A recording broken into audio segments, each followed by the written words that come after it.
Good morning, buddies. I have hoped everyone has had an amazing weekend. In today's episode, I speak with Katherine Tate. Oh, she's not related to Cameron Tate, so sorry. But she works as a teacher at Purdue, and she teaches clinical pathology. So she discusses what she does for a living, what she used to do as a veterinary technician, some of the animals that she's worked on, and her passions in her career. I really enjoyed this conversation with her. I really hope that you guys do too. Thank you so much if this is your first time listening or watching. I really do appreciate you taking the time out of your really busy schedule to spend a little bit with me and my guest. So without further ado, I really hope that you enjoy this episode. If you do, please like the video, subscribe to the channel. Go ahead and share this video with your friends and family if you liked it that much. And just leave a little comment. If you're listening on Apple or Spotify or any of those other apps, you can subscribe to the channel if you really like this content and if you want more of it. If you got any ideas, just let me know. I'm on Instagram at More With Simple Podcast. And also go ahead and find Katherine and just give her a follow wherever she's at.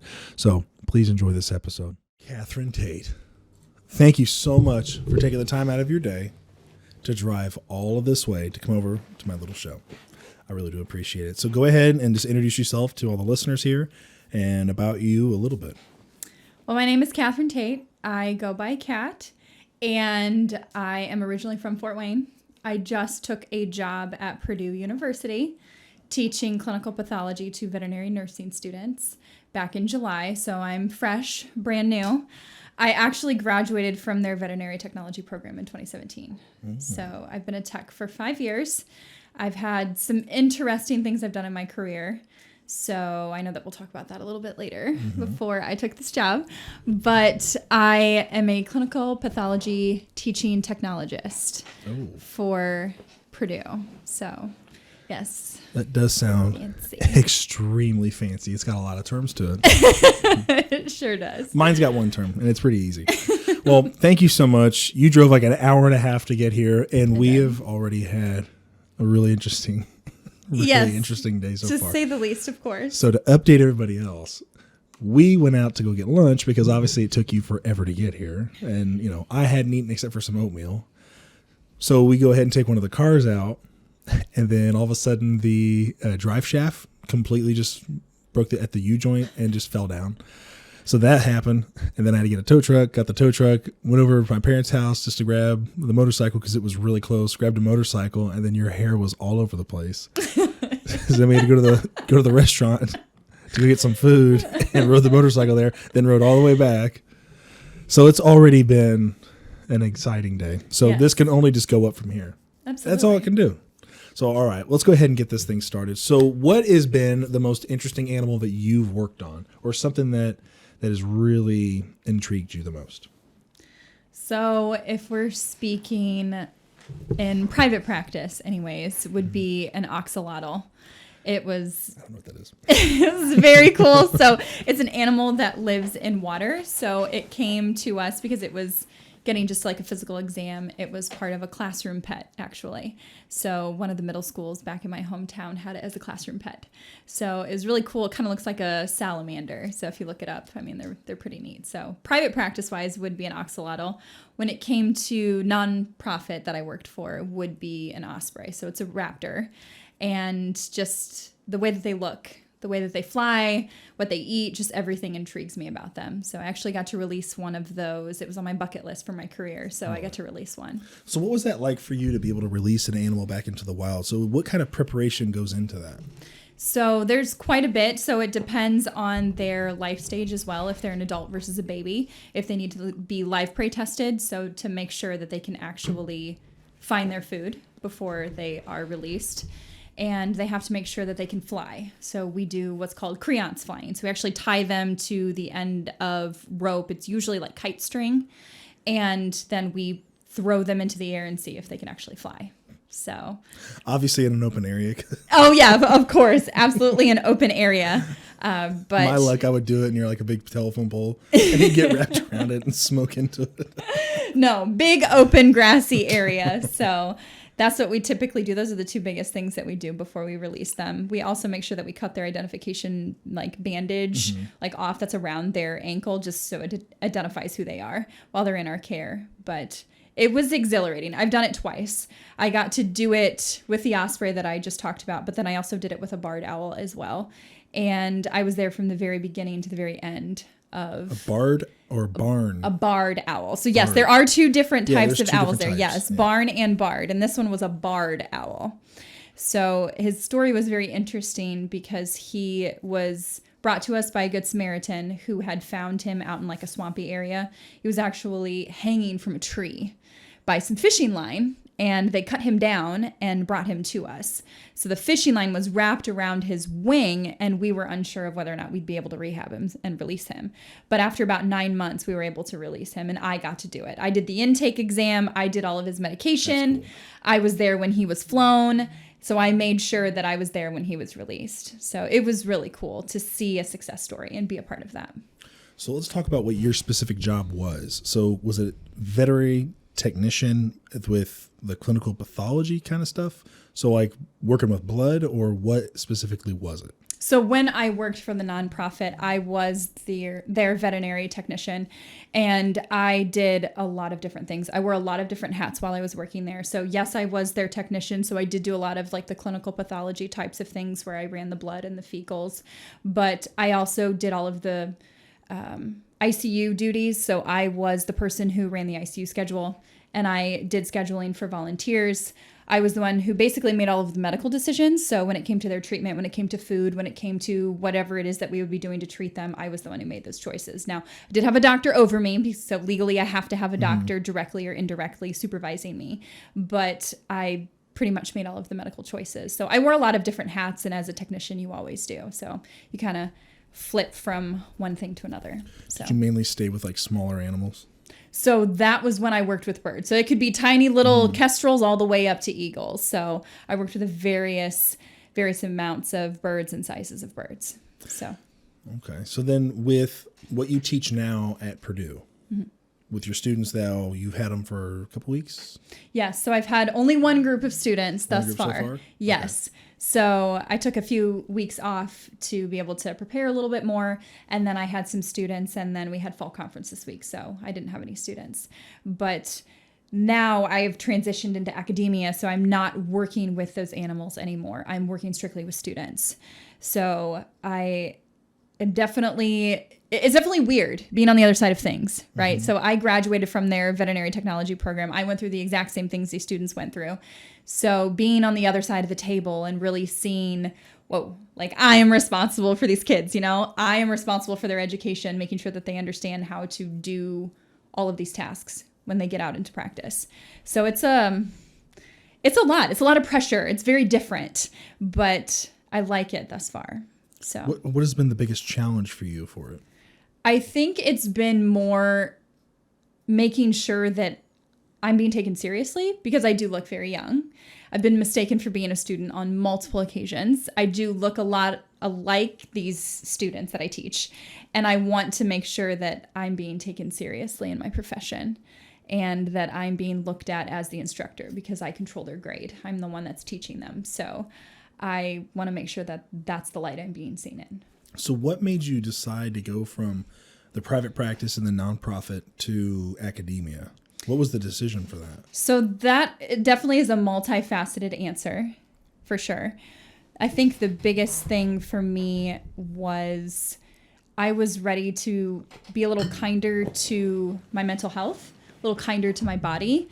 I am used to being thrown around by big dogs every single day, having to physically lay on top of a dog to be able to trim its nails, and I was having a lot of back issues because of all the contorting and twisting and turning I was making my body do on a daily basis. So that was a huge factor in switching from private practice to academia. But I also was ready for something that was friendlier for my work-life balance. I wanted something that was more of like a 9-to-5 job. I wanted something where I had weekends off, where I was able to take the holidays off. I wasn't on call. I didn't have to pick up weekend shifts.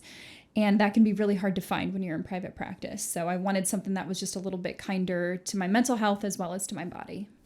I do have a question, and it is something that I am so annoyed by. But why is the ground owl protected? Do you know any reason why? The ground owl. There's a ground owl, and it doesn't fly. It burrows into the ground, and it's protected by, I think, PETA. Okay. Now I know that I don't know if we're talking about the same. If it's burrowing owls. I don't know. Because it may be, because you said it burrows into the ground. Yeah, so what its I know nest is is on the ground. Owl. Yes. I mean, I know that there's a lot of different laws and regulations when it comes to wild animals. So with PETA, I'm very interested if you can. Oh my gosh, it is the worst thing in the world.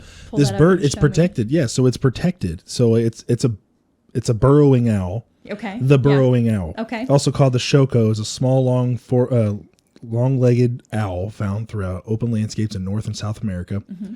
They can be found in grasslands, rangelands, agricultural areas, deserts, or any other open-eyed, dry area with low vegetation. But they're protected, like a federally protected animal, but they don't do anything. Why do we, so my question is, why do we protect a lot of these animals that just don't do anything? Why can't they just get phased out like the dodo bird? It just gets phased out. Not like how it was, obviously, in the movie Ice Age, because they just all fall off the edge of the thing. But they're so protected. That's what blows my mind. So you, obviously, being in the avian type, I kept saying Aryan earlier. Had to correct him multiple times. Yeah, so I kept saying it. But, why are they just protected? So, obviously, we do need to protect, obviously, the animals and conservationists. But why are some protected more than most? So that's a good question. I don't know if I have the best answer for, but I know that not only reaches birds, but it reaches a lot of other species as well that are wild animals. So you can't. So for eagles, for example, they're highly protected more so than any other bird. As they should. Yeah. Yes, America. Yes, you have to have the special permits to be able to keep parts of the bird, feathers of the bird.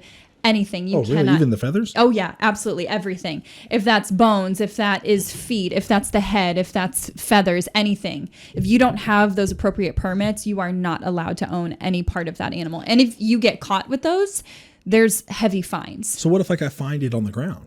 I'm just out walking around, because I've seen bald eagles here. Oh yeah, there's bald eagles around here too. Yes, there is. Which I've seen more and more in the past few years, which is actually the coolest thing. Because I was driving on 31, mm-hmm. which right now we're down past Indianapolis, but we're driving down 31, and I saw an American, a bald eagle flying above me. And obviously, you got to salute. You have to. You can't not. Of course. So hello. Hashtag America. Yeah, exactly. Right? So I'm saluting the bird, and I'm just sitting there. I'm just like, God dang, it's so beautiful to see. Then I'm just sitting out there here driving down Tracy Road, and then I saw another one. Then I'm laying out in my backyard, just sitting on my couch and just looking up, and I'm like, there's 2 bald eagles up there. Just flying around in circles. So if I found some feathers, could I keep those feathers, or do I have to turn I could keep those feathers, or do I have to have a permit to keep those? No, you have to have a permit to keep those feathers. So they are highly protected animals. So in the Indian culture, they have special permits to be able to keep certain parts of eagles, their feathers, for different ceremonies. They use that for wedding ceremonies, funeral ceremonies, any types of ritual dances that they do, when they make the headdresses that they make. You have to have those special permits, or you can get in a lot of trouble and even be fined if you are caught with, the feet, the feathers, the head, anything like that. Well, yeah, obviously with a head, I would say, you have a head. Obviously, how did you get that head? Mm-hmm. You chop the heads off, So I would say, yeah, that wouldn't make sense. But for the feathers, because obviously a feather could just fall right off. They can, yes. Can birds regrow any other feathers? Yes, they do. So they go through a molting process depending on the bird. So every bird is an individual. Every animal is an individual. So they go through a molting process a couple of times a year where they are literally molting out and dropping their feathers, and then new ones regrow. So anytime they break a feather and a new one comes in, it's very interesting. It actually is a very cool process. So mm-hmm. when an old feather drops out and a new one comes in, it's called a blood feather. So you can actually see in the shaft of the feather, it's blue to kind of a purple color because it actually has blood within that feather. So it's growing and it's a brand new feather. That's how you know that a bird has new feathers coming in, when it has feathers that have that bluish purple color, because there's actual blood in those feathers. And does it stay into the stem of where the feathers? Because every time I don't know all the technical words for it, because obviously I'm not a bird tech. Not a bird geek, right? I'm not an avian tech person geek. But so with the stem part of it, because I've seen some feathers before. I got goose feathers and stuff. I want to drive over them. I hate geese so much with a passion. Oh, they're invasive. They should be an unprotected bird. Well, it's the same thing with sparrows. Anytime you see a sparrow, just pop it, Really? get rid of it. Yeah, they're invasive. And starlings, oh my gosh, European starlings. How can I point? I'm not a... See, like, there's people that I've met that are bird watchers, and they're just huge on just pointing out birds, obviously, then they're like naming each one of them. How is it that some animals are still protected, though? That's the problem that I have. Mm-hmm. Like, why... There's some that are just stupid. They should probably just gonna be weeded out. There are quite like a few geese, they are protected. Like, why are they protected? There's no reason a goose should be geese should be protected. By any means, Canadian geese. First off, they're Canadian. Again, and they're invasive because they're Canadian. Yes. It's just like the European starlings. Sounds like terrorism to me. At its finest, straight at the animal, the animal level. I guarantee you there's some type of cooperation between the Canadian government and Canadian geese. I'm saying it now before you guys find out in 5 to 10 years. You heard it here. On More with Stumpo, you heard it here. You heard it here. Okay, yeah, we'll go with that. So, but I find that really interesting with the feathers changing colors and with the blood flow going through. So what certain things, are there certain meals? Is there certain types of food that they should be eating that helps them grow strength faster when you're rehabbing them? Or do they have to stick with like a vegetarian diet? Do they have to stick with their basic, worms and all whatever kind of stuff? Or do you guys have like a special blend of food with nutrients in it that helps grow to rebuild muscle faster? Or do you inject with steroids? Do not inject with steroids. Well, then we're done here. Fun fact, for those that are disappointed, I'm very sorry. But when I was working for the nonprofit that I worked for, we really tried hard to mimic the diet that they would get while they're out in the wild. Mm-hmm. And it depends on the species. So, for example, if you're talking like an eagle or an osprey, they love fish. Where if you're talking something more like an American kestrel, which I'm sure most people probably don't know what that is. Google is your best friend, right? So you can just Google what a kestrel looks like. But it just depends on the species. So a lot of times we would feed chicks, so dead chicks. We would feed rats. We would feed mice. There's sometimes where we'd get some bunny rabbits or we'd get snakes. A lot of times it would depend to like what we could purchase, what was available. And if there were any deer that got hit on the road, the local law enforcement would actually be contacted, and then they would say, hey, we've got this deer out here. It's been here a while. Would you guys like to come pick it up? So I can't tell you how many times we got calls about, free venison. And we're like, absolutely, we'll take it. It's something that our birds will eat. It's not the greatest thing that we like to feed, but it's food and they need to eat. So we really did our best to try to mimic what they would eat out in the wild.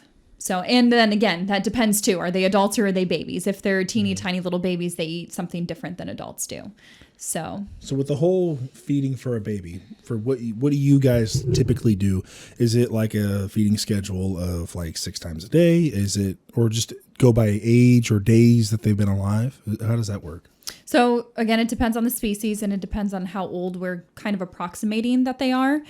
And it can really depend if we're going to be feeding them pinkies, which are actually like pink, tiny little mice that haven't even gotten fur on their body yet. It's like teeny, tiny little things. Or if they're a little bit bigger than that. It also depends to what your resources are when it comes to your staff. So like for our nonprofit, for example, we had 2 shifts, an AM and a PM staff. So it would definitely benefit the birds more if they were able to eat more times a day. But we only had staff for twice a day. Mm-hmm. So that's what we were limited to. We did our best to make sure that we weren't trying to like baby talk them and really interact with them very much, because you want them to be afraid of you. When they lose that being afraid of you component, you're compromising their release. Really? Yes. So you want, when you approach a bird, for them to, do a double take, for them to get scared, for them to try to fly away.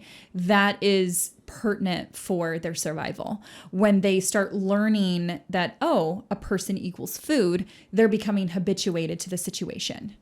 And depending on their age, they can become imprinted on people. Both are detrimental to their survival. So really, again, this is me stepping on my soapbox, right? If you find wild animals, you need to contact your local DNR.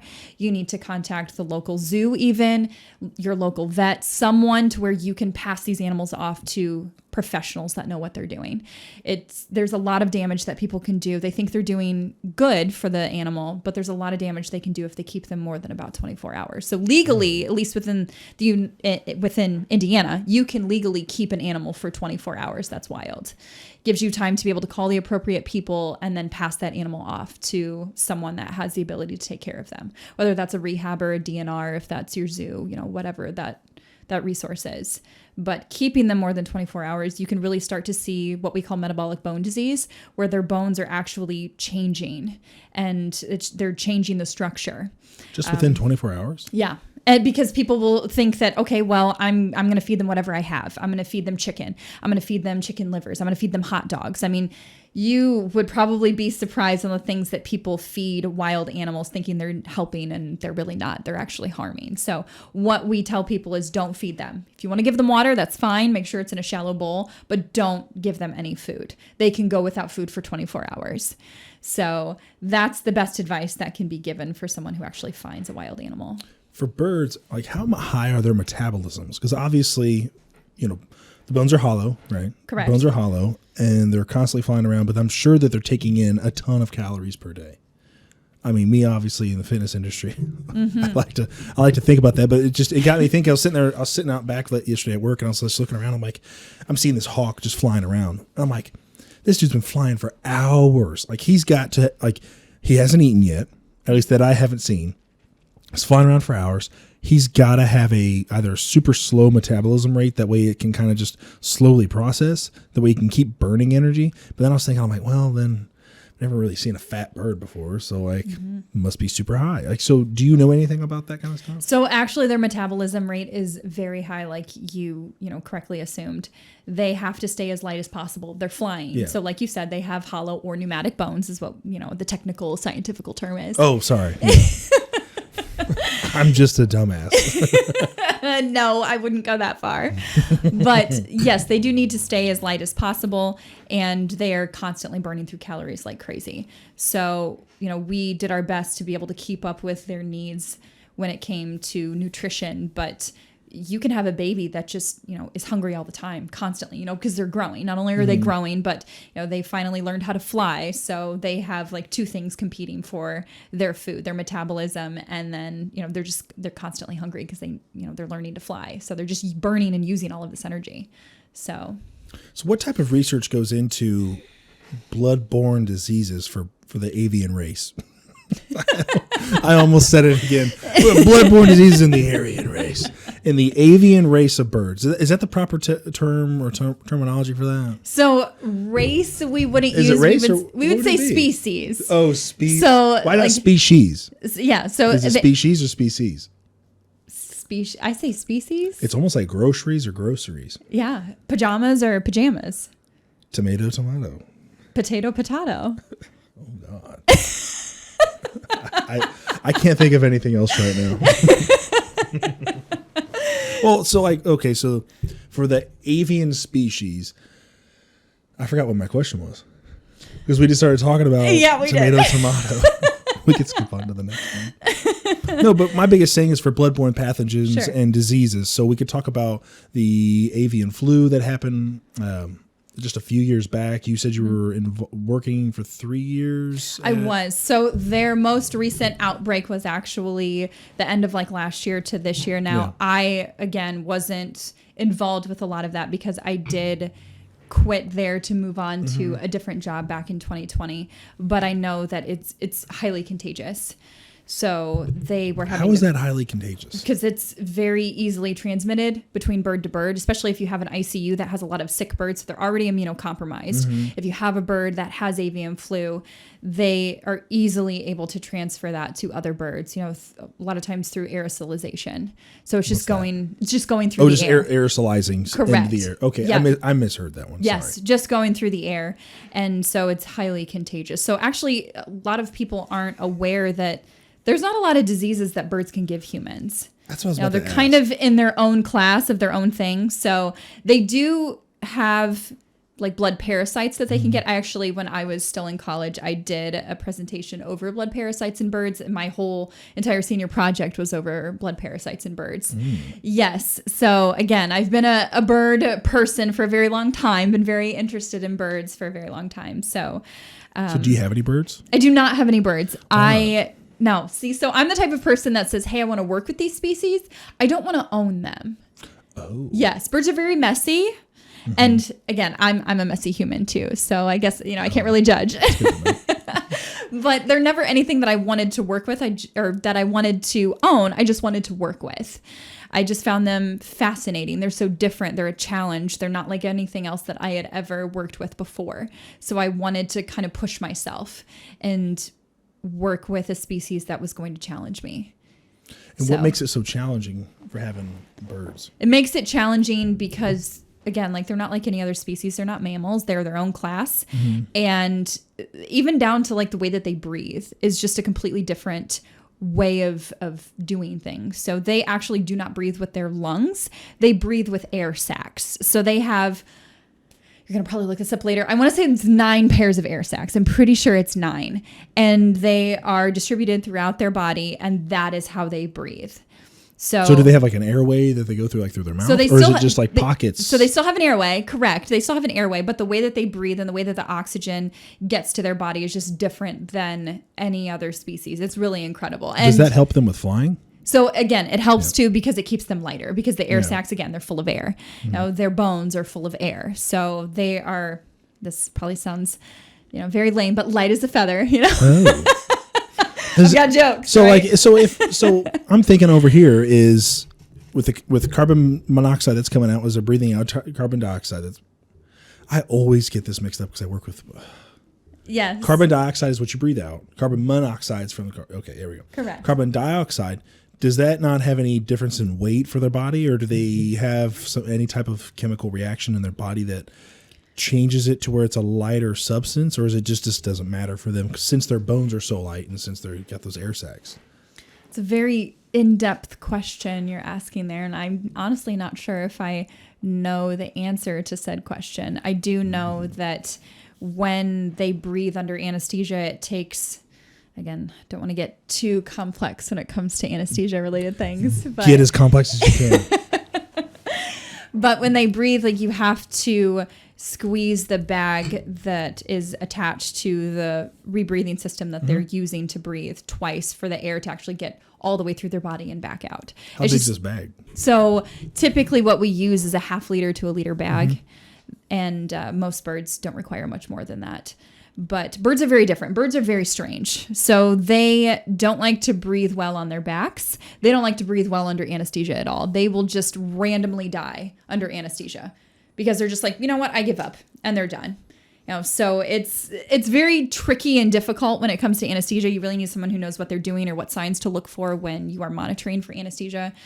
But they're very, very fun to work with, but they can be very frustrating too, because like I said, they can just die under anesthesia and they don't like to breathe well on their backs. They may not want to eat in captivity, which is some species specifically that I've worked with. They just like refuse to eat. You would think after a while they'd get hungry and they'd want to eat. They won't, and they can starve themselves to death. It's like you've put all this effort in this time. You think it's because of stress? It's stress. That you're taking them from what they know and putting them in something they don't know. New sights, new sounds, new smells, new people. They're not used to being around humans, and we're trying to save them and take care of them, and they're just so stressed out and freaked out that they don't eat. So the sooner we can get them out of our ICU when I worked in the nonprofit, the better. The better for the bird. And then on the other side of things, it's making sure that people aren't baby talking them. They're not looking at them. They're not staring at them. They're not making too much contact with the bird because you want them to be afraid of you. You want them to have the best survival possible. And if you are habituating them to you and associating people with food or people with comfort, that's going to be detrimental to them being released. So what you're saying is these people are scaring the shit out of these birds sometimes. You gotta walk around the corner just banging on tables and stuff, trying to get them freaked out. So when they're flying around in the cages, like, is that what's happening in these places? Because if I walked in and I see that, I'm just like, oh my god, this place is a hell house for birds. And then they're just like, no, we're just making sure they don't like us. Like, it doesn't make any sense. So yeah, I mean, I've definitely seen that too, like in zoos and stuff when people are like tapping on the glass. Like, don't do stuff like that. Why? It's making sure that they're not going to be, leave them be. having any affection to people. If anything, they're helping. That's what they're doing. Is that what it is? I'll go there and I'll start screaming at all of the birds.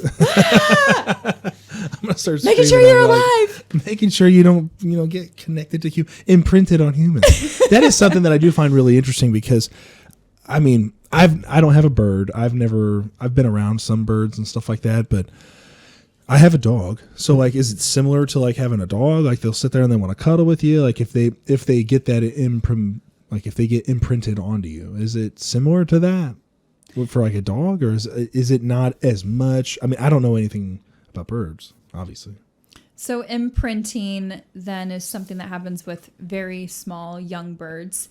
It can be different depending on the species of the bird, how long that imprinting period can last for. Because when you see like geese or ducks out by the pond and then you see the little ducklings following the mama around.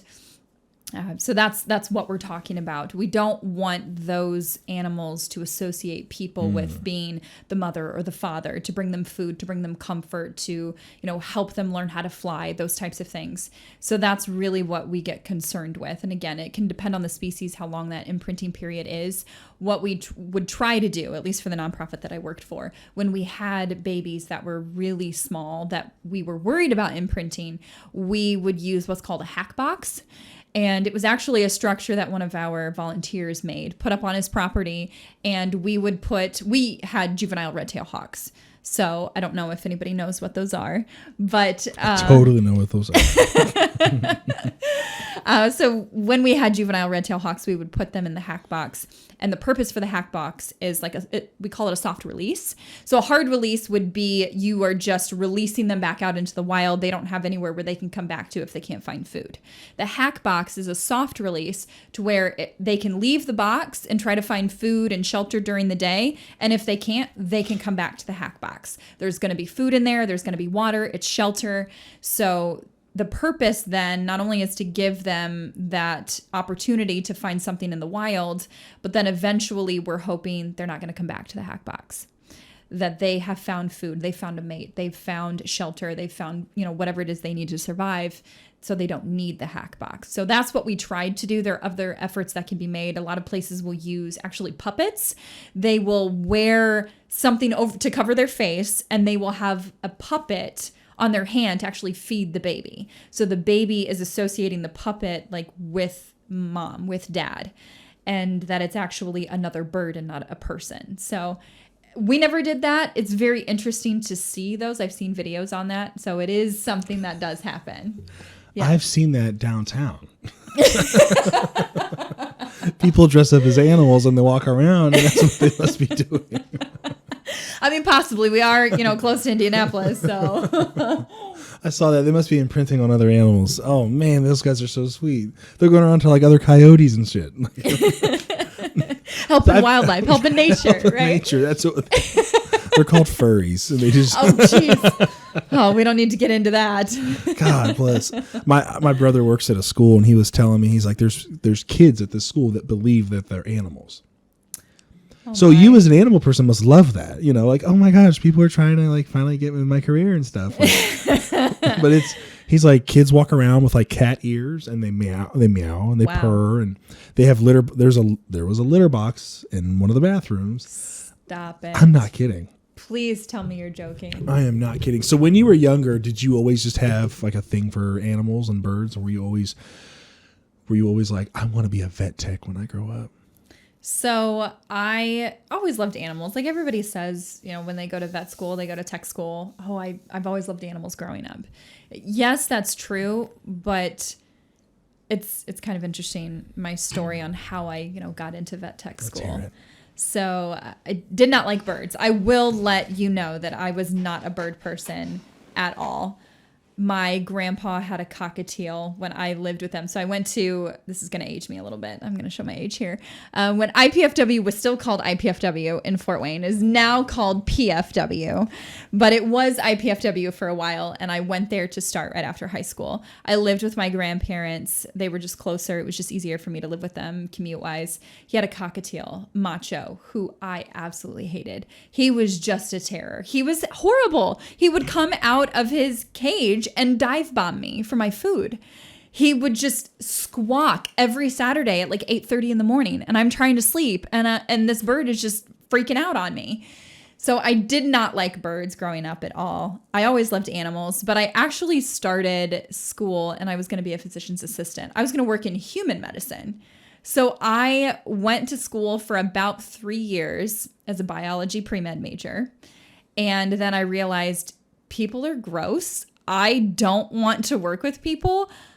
What can I do that is going to be similar to working with people in like physician assistant, nursing type of aspect, but with animals? What can I do? And then I found the vet tech program at Purdue and I was like, hey, this fits me. This suits me. I could do this. So I applied, did not get in the first time. I will say that. So I had to wait a whole nother year because I thought it was worth it. And I got in, and yeah, I was a non-traditional student. I was 4 years older than all of the girls that were in my graduating class. My nickname in high school was actually the grandma. Not even mom. No, I graduated to the grandma. Up to grandma. I know. But hey, I think everything happens for a reason, and it was meant to happen when it did, and I'm grateful for it. So I went to school for 3 years at Purdue. I got my bachelor's degree, and then I headed to my first job at Soren Hawk. So I was at Soren Hawk for about 3 years. I moved to a private practice called Pine Valley Veterinary Clinic. I was there for about 13 months, and then I moved to New Haven Pet Hospital. I was there for 9 months. And then I took the job at Purdue. So it was too good of an offer for me not to take. So it made sense for me, financially speaking, for my career. There were so many positives that I needed to take the position. So, but I have got to do a lot in my career that a lot of people haven't got the chance to do. And I'm very grateful for that. What have been some of those things that you've been able to do? So I've been able to work with a variety of species. So I was never a large animal person, right? I'm talking like horses, pigs, cows, goats, sheep. It's never really my thing. I was never in like 4-H or anything like that. But I've got to work with so many different species. So I'm talking like pocket pets. So we're looking at guinea pigs, rats, mice, rabbits. I've got to work with dogs and cats of all various sizes. I've got to work with crazy things like I said, like an axolotl. Like, how many people get to do that? How many people get to draw blood from a snapping turtle? No, I've got to do that. How do you do that? I mean, obviously through the vein. Correct. So you can do it in two different ways. Yeah, let's hear So you can do it from their tail vein, which is typically how you do it when you draw blood from a turtle. But if you have anything other than a snapper, you can do it from, it's called the subcarapacial space. And it's actually the space between their head and the top of their shell. So you can stick a needle in there and you can actually draw blood. Now, you will get blood as well as other types of fluid, so like carapacial fluid, but you can do it two different ways. What is carapacial fluid? Is it like similar to spinal fluid or? So that's actually a really good question. I knew you were going to ask me that, and I'm like, I'll look it up real quick. Yes, look it up and see. I'm the one that draws the blood, right, and know exactly where to draw the blood from. But sometimes I have noticed that if you just know what something will do, but you don't have to know the science behind it, but you know it works, just do it. And then when someone's like, "Why'd you do that?" I'd be like, "Because I know it works." Like, well, what does it do? It works. Just worry about the fact that it works. I don't know what it does. Yeah, I honestly don't think I could tell you what that fluid actually does. So if you look that up, is it with a C? Or yes. Was it, carapacial? Carapacial. Well, correct. About Joe Biden just popped up. Oh, well, that's never a good thing. I tell you what, did you watch recently what he just said with Elton John? No, I haven't, and I don't know if I want to. The man can't string more than 3 words together in a sentence to sound coherent. He sounds like he's having a stroke every time he talks. I heard a conspiracy theory. I will say what he said with what he said with Elton John after this. I heard a conspiracy theory that his brother Bo is now the one that's president because Joe died a couple years ago. Now, really? you sit there and look at it. You look at the earlobe stuff, like, he had, hanging earlobes, and he had attached to earlobes in some pictures, like with presidential debates, and then also throughout the years. Uh-huh. You could see what he looked like, through the 90s, through the mid 2000s, back in the Obama presidency, and then you look at him now, he looks a lot different. It is interesting. Me being an identical twin. Yeah. I see it when someone does not look the same. So did you believe said conspiracy? I have a strong inclination that it is not the same person. Really? Wow. But you go back and look at you look at declassified documents about what our government has done that has been released by the government saying, yes, we did this. It is not far-fetched. It is not far-fetched at all. Like, there was chemicals that they released that Alex Jones talked about, which everyone thought he was crazy when he said it, because I love Alex Jones. I think he's hilarious. He cracks me up. But he talked about there being a chemical that they're putting in the water that was turning frogs gay. And the reasons why that he's like, they're putting chemicals in the water that make the frogs gay. Like, guys, you gotta hear me. They're going to use this for medical warfare. Like, oh my goodness. So they're talking about that. And it turns out that was true. Like, there was a certain chemicals, an aphrodisiac, that they were putting in the water, and it was actually turning male frogs and female frogs. They were having, intercourse with other male frogs. They were trying to use that. That's crazy. They were trying to use that for like possible warfare instead of having the feelings of hatred or anger towards your enemy. You'd have the feelings of love towards your enemy. So then you have the manly love. But it's interesting because then you also look at like what our government tried to do back with Hitler. They were teaching cats how to be like basically like suicide bombers. So like you got to look at what they used to do. So it's not far-fetched. Like there's some crazy stuff that they've done. They have a heart attack gun. They have a heart attack ray gun. That came out declassified. I'm real big into conspiracy theories. Okay, carapacial fluid. It's not even popping up. I must be typing it in wrong. You know what? Don't worry about it. I believe you. I wouldn't believe everything I say. I believe you. So what is the most important thing that people need to understand about veterinary technicians? Like something that across the board that people just really miss? Because I don't know hardly any, but like what is something that people miss about vet techs? So I think the biggest misconception when it comes to vet techs is you walk into your vet office with your dog, your cat, your, whatever you're taking in for the appointment, and you don't really pay attention to the people that you're interacting with.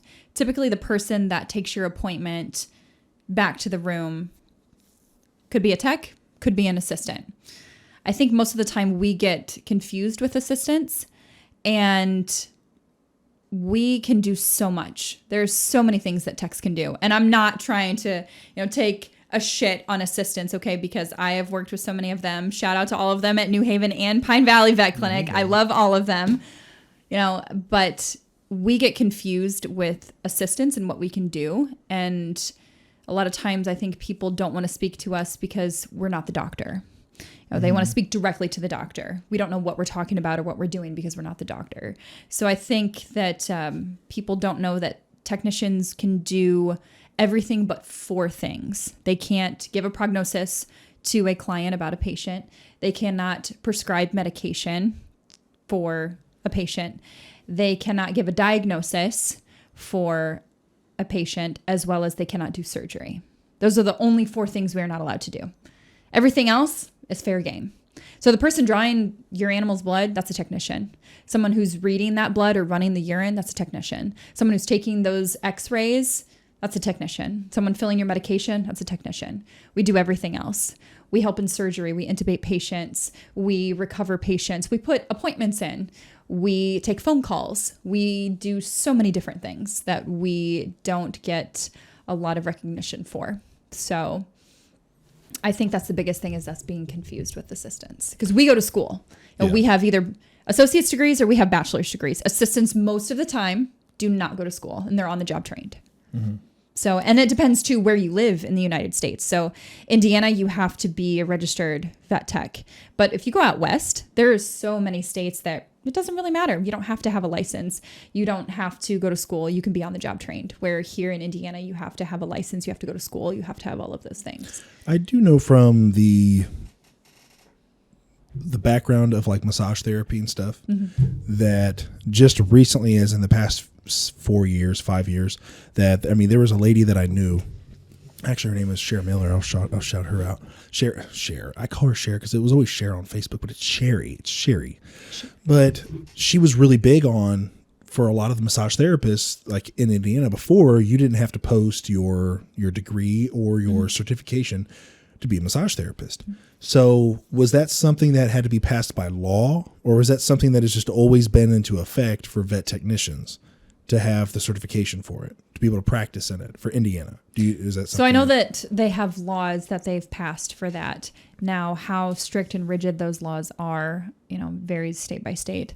But I know at least within Indiana, it's something that's stricter, that we have stricter laws when it comes to that. So there's a whole list. It's super easy. You can go online and you can check things out when it comes to that. But it says, to be a technician, you have to have a license. You have to have a doctor who's directly or indirectly your supervisor. You can't just willy-nilly make all these medical decisions yourself. You're not a doctor. You have to have someone over you who is supervising you. So there are stricter laws here in Indiana. And so I'm very happy that I do live in Indiana for that reason, because it's very important. A lot of what I do gets lost in the shuffle because we're not seen as nurses. We are nurses. We do so much more than human nurses do. A lot of human nurses have to go back to school to have certain specialties when it comes to anesthesia, to be able to run anesthesia during surgery, to be able to do radiology or x-ray type of things. We don't have to have that. We can do all of that. We do have specialties within veterinary technology. So they're called VTSs, veterinary technology specialties. And there are so many of them that you can get. The one that obviously I'm going to do ClinPath, right? Because I'm a ClinPath geek and that's my job. But the ClinPath one that I can speak about, that I know, because I've actually seen the requirements myself. Like, you have to be a technician for 3 years. You have to graduate from an AVMA accredited veterinary technology program, which Purdue is, as well as you have to have certain things like how many CBCs have you read manually, how many urinalysis, how many clinical chemistries, cytologies. Like, there is a whole laundry list of things that you have to complete with case studies, with recommendation letters to sit for an exam to be able to get your VTS and ClinPath. So, it's a very long, drawn out process. And I know that there's other specialties as well that are the exact same thing, but their requirements vary at least a little bit from the ClinPath one. But we can do so many different things. And I know that the trend is moving upwards on how many people are going to be hired within the next 10 years. I think the last statistic that I saw was 20% growth for the next 10 years for the profession, which is great. It's just you have to retain those people. That's the other side of things, is people get burned out within 5 to 7 years. That's the other statistic that I learned at conference, that I'm right in that range. I've been a tech for 5 years now. So I'm right within that range of burnout. I'm going to go try something different, try something new. And I feel in so many regards I have, because I switched from private practice over to academia. I was done. I was burned out. I was finished with private practice. And there's so many different reasons as to why. It's because of the clients. The clients are, there's some really amazing, great clients. And then you have those that just, they scream and yell at you on the phone. They browbeat you. They tell you that you don't care about their animal and they can't bring them right over whenever they want. So you have that. It can be management issues as well. They're scheduling too many appointments, too many surgeries, too many drop-off appointments. You're open way too late. There are plenty of places that are open from 8 to 8 multiple times a week, or they're open every single Saturday. It's not a really great work-life balance. There's a lot of people that have gotten pets within the past 2 years, COVID times, and these appointments at veterinary hospitals and clinics have just skyrocketed because these people were like, hey, we're home. Let's get a dog. Let's get a cat. Let's get a whatever. And then they want to take them to the vet. And there's not enough of us to go around. You can only graduate so many people at a time. You can only train so many people at a time, right? And then with our high turnover rate, because we get burned out, because of clients, because of the appointments, because of, insert any problem. that we have. It's sad. I love this profession. I want to stay in this profession as long as possible, but I understand why people leave. You get so burned out and you have personal issues or you have other work issues or what have you. You're not feeling appreciated. You don't feel that you're being valued as a human, as a technician. And then you're like, you know what? I can go somewhere else with less stress, make more money, and do less. Why wouldn't you do that? But it's sad because you go to school, you start it, and you're like this doe-eyed little Bambi, and you're so excited. You want to save every animal, right? That's what we want to do. And then you are a technician for however many years, and you're just like, oh my God, this is what it is. This is what I went to school for. I don't make enough money to be able to support myself, and I get browbeaten every single day by management or clients or what have you. It's not worth it. And I don't want that for these new technicians that I teach in school to have that perception. Now, I'm very honest with them. I don't try to scare them in any way, but I'm like, hey, this is what the real world is like, guys. Like, you're going to graduate in a couple of years. This is what it's like right now. I'm hoping it changes and I want it to be different for them, but this is what it's like. And I'm very honest with them because it's not always easy. Everybody has good and bad days, right? I'm sure you do too. The Firehouse, you have good and bad days, good and bad runs. I'm sure of that, but I don't know where veterinary medicine ranks right now, but they're always in the top for the highest suicide rates.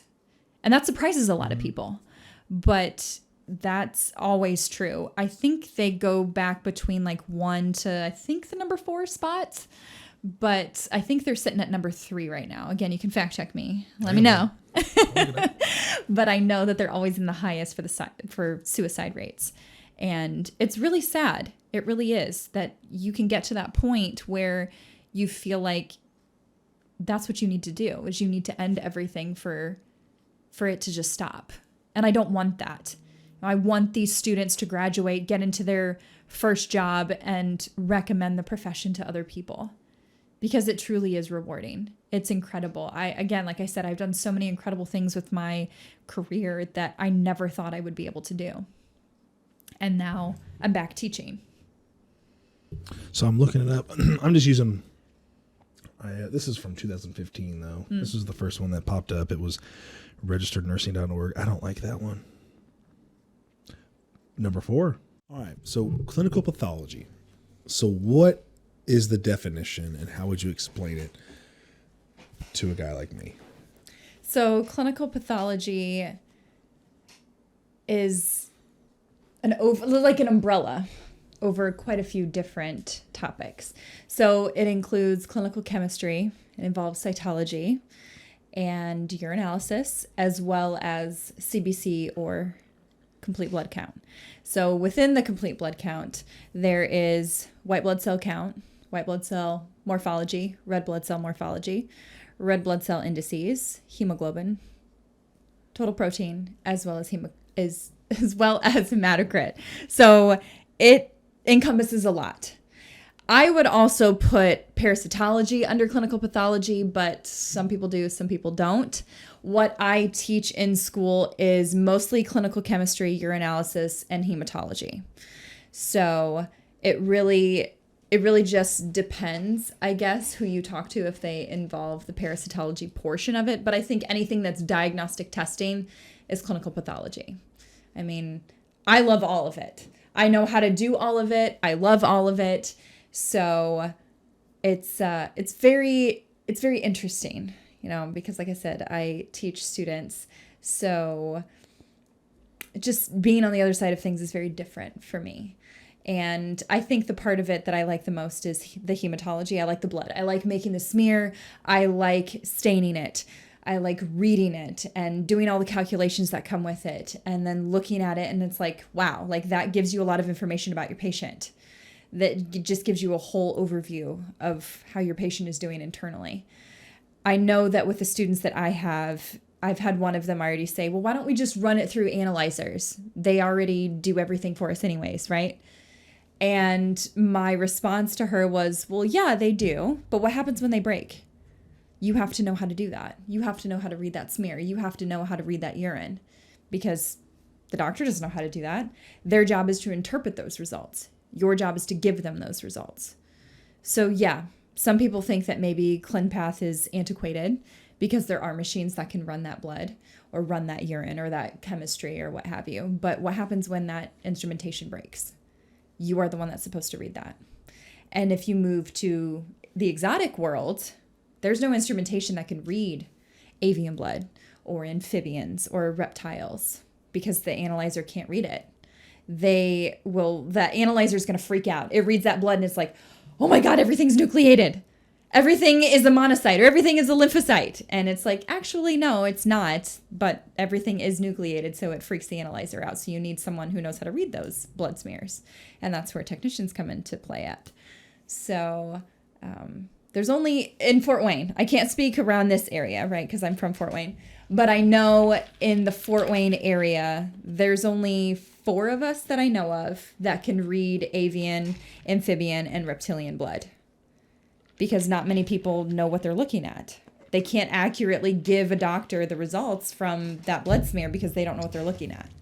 So that's a very small, minor niche subset of what we do. And it makes you very marketable. So I know that not all of the students that I'm teaching are going to be interested in exotics, but it's something that needs to be touched on because you never know where you're going to end up. I definitely didn't think that I was going to end up teaching. That's what I wanted to do, right? But that doesn't necessarily mean that's where you're going to end up. And I always loved exotics, but that doesn't necessarily mean that's where I was going to end up. I thought I was going to be in a zoo. That's what I wanted to do. I'm going to be a zoo vet tech. I'm going to get my VTS, and that's that.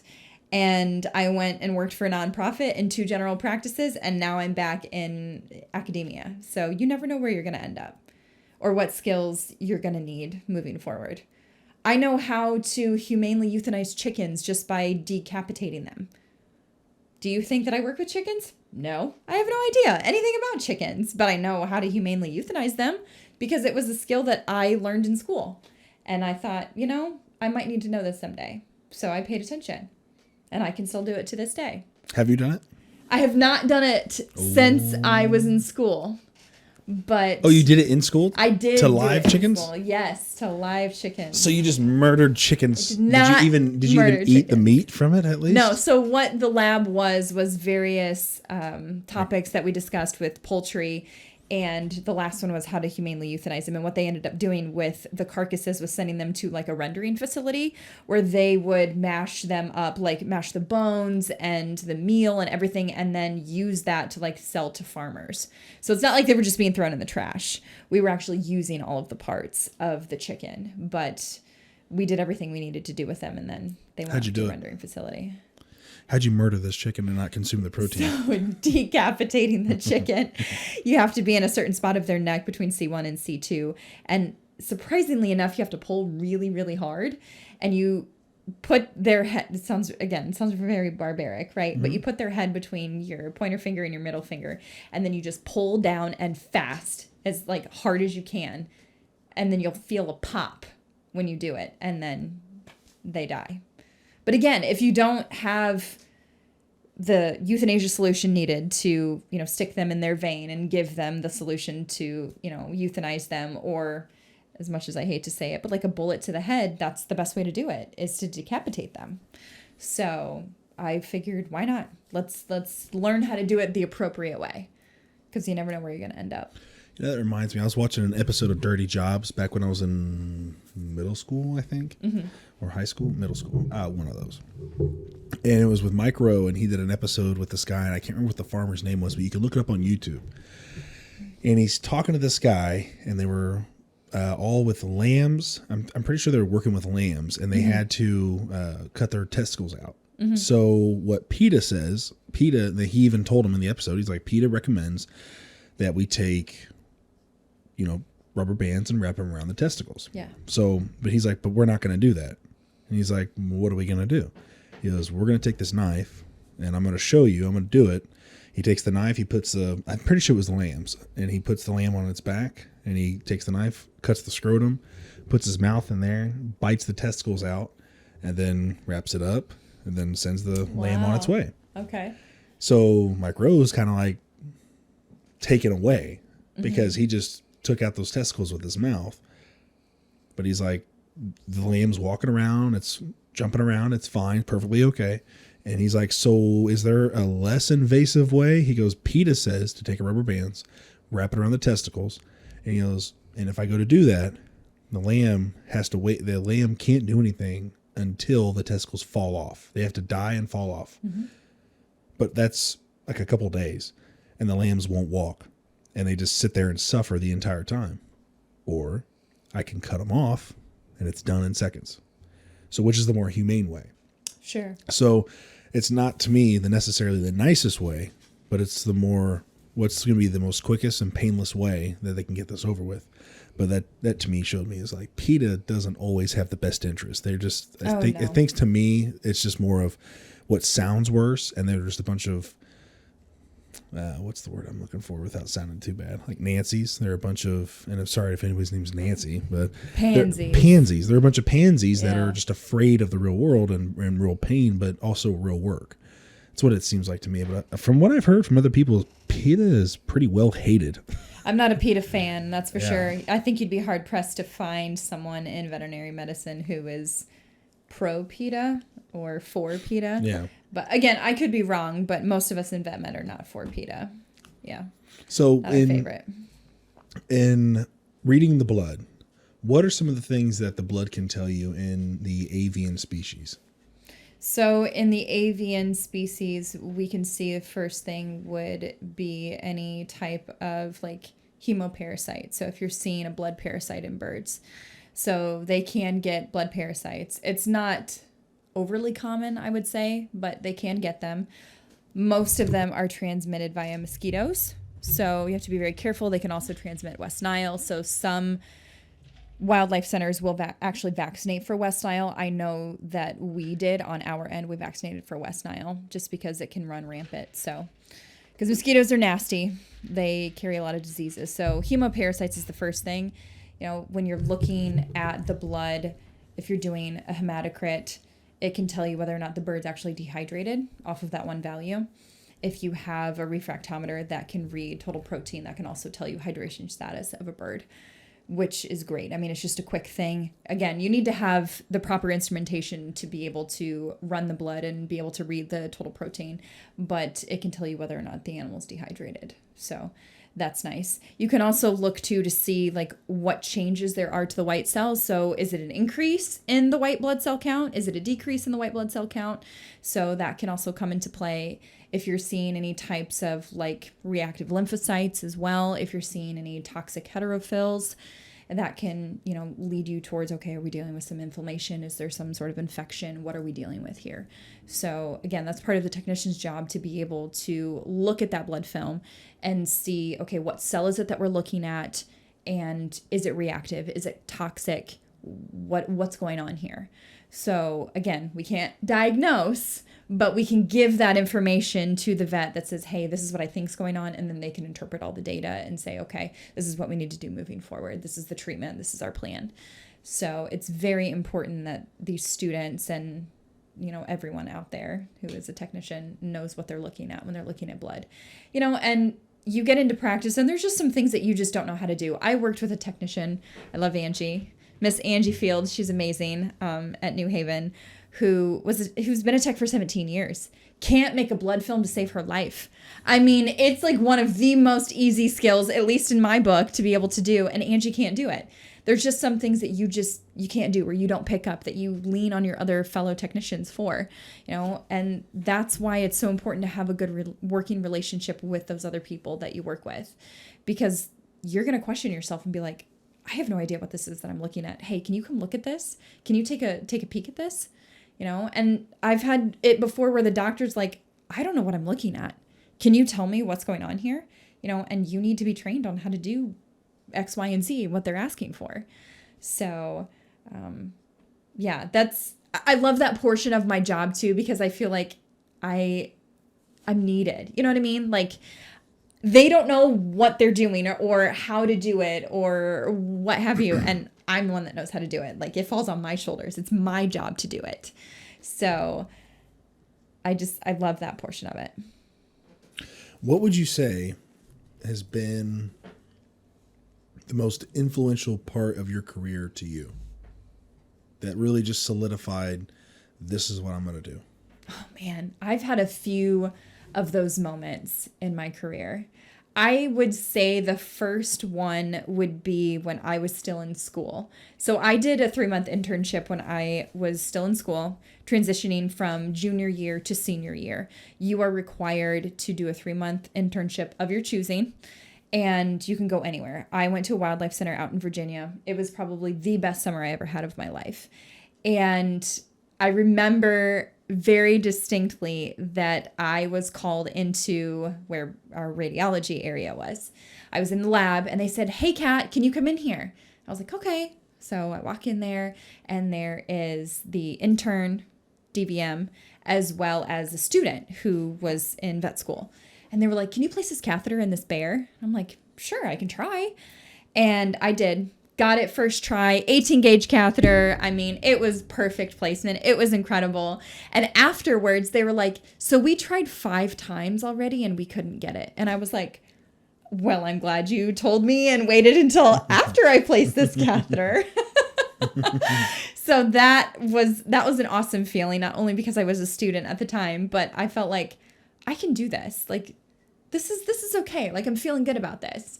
And I've had a few other times when I've been out in practice where either I've known something that maybe the doctor didn't know, or I was able to teach one of my fellow technicians something that they didn't know. And I'm like, wow, like, I know what I'm talking about. Like, maybe this is for me. When I was in school too, so I was a senior at the time, and they take 2 senior tech students to work in their junior surgery. So junior surgery is like their trial run before those vet students go upstairs to clinics and actually work on real, client-owned animals. So they're in junior surgery, their 3rd years, they have no idea what they're doing. It may be their first time running anesthesia or gowning, draping their patient, actually doing surgery. I mean, because people come from all different backgrounds. And I was asked to be down in junior surgery. You get paid for the job. And I'm like, absolutely, that sounds like fun. So I not only helped in junior surgery with like gowning, draping, gloving, all of those basic things, clipping your patient, how to do anesthesia, and helping them with their surgery stuff. So you take these tiny baby little vet students that have no idea what they're doing, that freak out at every moment. Their patient could start blinking or they move a limb or something. They're like, "Oh my gosh, I don't know what to do." And I'm like, "Okay, just calm down. Let's go through this. What are we supposed to do?" And you watch them grow in their skills. You watch them go from scared little fetuses to these doctors that are like, "Yeah, I know exactly what I'm doing. I'm going to intubate this patient and I do the pre-meds and, I get everything ready and I can gown and glove and drape and do everything." And it's like, okay, well, I can step back. You don't need me anymore.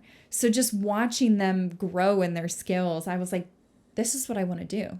At some point, I want to get back to this. I want to be able to teach and watch people grow in their skills and not need me anymore. And that's the most rewarding portion of being a teacher, is seeing that you're doing your job, but they're moving forward and they're moving on and they don't need you. And that's the way it's supposed to be. So they can go out and teach other people. So you know that you are producing good quality technicians to go out into the world and do their job, teach other people, succeed. And that's the best feeling. And that's how I know that I'm where I'm supposed to be. And I've been told by multiple people, "Hey, you should be a teacher. You were really great. We really love learning from you." Not only in the nonprofit that I worked for, but both of the private practices that I worked for. They were like, "That's absolutely where you need to be." So also hearing that from other people, hearing that from coworkers of mine, friends of mine that are like, "You were kind of made to do that." So it really solidified that for me. And so when this job became available at Purdue, I'm like, I have to jump on this. I would be stupid. I would look back in 10 years and be like, why didn't I take that job? Why didn't I take a chance on something that I was unsure of? Because it's turned out to be great thus far. So very difficult, very hard decision, but worth it. Very much worth it.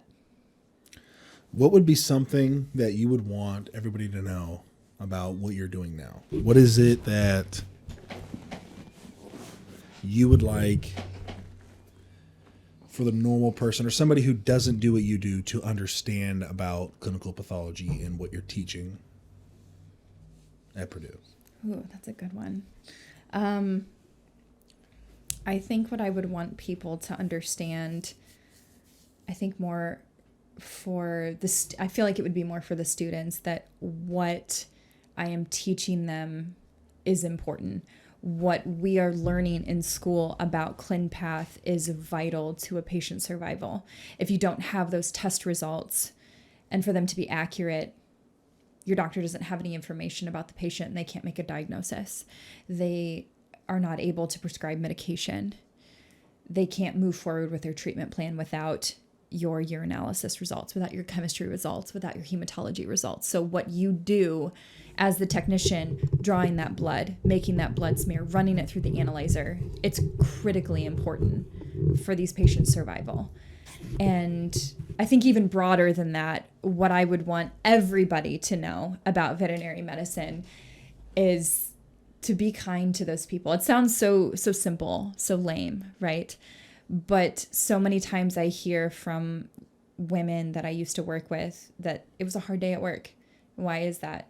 I got screamed at on the phone by a client.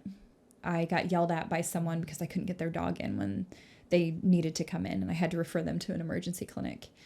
Be kind to those people at your veterinary clinic, because we're burned out and overwhelmed, and we want to help you. That's why we got into this profession in the first place. We didn't get into it because we knew we were making a lot of money. You don't get into veterinary medicine to make a ton of money. You get into it because you love animals, because you love people, because you want to make a difference, even if it's just one pet. You want to educate those clients. You want to help those clients that don't know what they're doing. They don't have any idea what to do with a new puppy or a new kitten. They don't know how to help their furry companion, So just be kind to those people. Kindness goes a long way. And I know that a lot of people in vet med complain about those clients that are not the nicest. And those are the stories you hear most often. But there are a lot of good people out there. And a lot of people that do respect what we do and do understand, hey, they're just as overwhelmed as a bunch of other people, as human hospitals are. So just remember that the next time you can't get your pet in to be seen by your local vet clinic because they're completely overwhelmed and booked out 3 to 4 weeks. It's not because we don't want to see them. We absolutely want to see them. There's just no space. There's no room. There's no doctor. So, because mental health is real. You and I have talked about that. That's a real thing. I never really paid that much attention to mental health until the last couple of years. And, crying in the basement at work, that's not normal. That's not okay.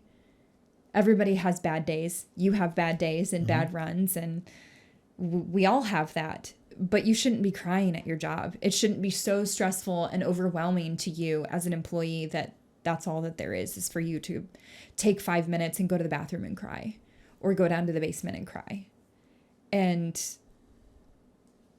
I don't think that mental health is something that is necessarily at the forefront of those that are in private practice. I think it's definitely more in the forefront of people's brains when you work in academia, because they try to push mental health and try to push, okay, these are the resources we have that are available to students, to staff, to faculty. But I think in general practice that kind of gets overlooked. And I know, because I used to work in general practice, that it's overwhelming, that it would be nice to have some resource. Nice to have that acknowledged, because that's a real thing. I mean, we already talked that, right now, veterinary medicine is number 4 when it comes to the highest suicide rates. I mean, the statistics are out there. They're real. It's not me making things up. It's a real thing, and it needs to be addressed, because we're losing people left and right in this field. We're having people that are burned out, that are quitting, saying, you know what, I'm throwing in the flag. I'm done. And they move on to something else. And we need those people that want to be in GP or specialty, that want to be in this profession. And that's my hope. That's my goal. I want to push for mental health. I want to be honest and real with these students as they're going through my rotation, and understand that, hey, it's tough out there. It's not easy. You need to find a resource to be able to handle and deal with this. But this is a safe space here. So if you need to vent, if you need to talk to me about something, I'm here. I think a lot of times too, when you're in school, you don't feel as if you can come to your instructor or your professor, your teacher, and talk to them and be like, you know what, I'm having a hard time. I'm overloaded at home with personal issues, with school issues, with work, with whatever. And we're all human beings. We all need someone to talk to. And yes, there's a line, right, between instructor and student, but we're also human beings. And I want that to also be conveyed to my students that, you know what, this is a safe space. And if you need a moment, take a breather, you know, I'm okay with that. I've been there. I know how you feel. And it's going to get a little worse before it gets better. So if I can be that person that shows them some kindness and shows them some grace, I'm more than happy to do that, because I wanted someone to do that for me when I was first a technician, a little baby tech that didn't know what I was doing. So yeah, that's my hope and my goal. I think that's a fantastic place to end for our episode. So I think so too. Thank you so much for coming all the way out here and doing this episode with me. And I really do appreciate it. Absolutely.